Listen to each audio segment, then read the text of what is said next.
प्रशांत कोरटकरला कोल्हापूर कोर्टाचा दिलासा. 17 मार्चपर्यंत अटक न करण्याचे आदेश. सुनावणीसाठी प्रत्यक्ष हजर राहण्याचीही गरज नाही.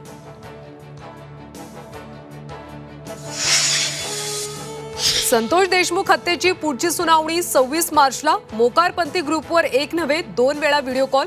जखमी संतोष देशमुखांचे व्हिडिओ कृष्णा आंधळेंनी दाखवले. कॉलचा संवाद आरोपपत्रामध्ये नमूद.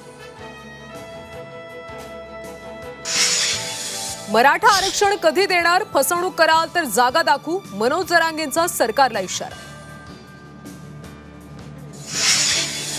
विधानसभेत लाडकी बहीण योजनेवरून विरोधकांचा गोंधळ. 2100 रुपये महिला लाभार्थ्यांना कधी मिळणार?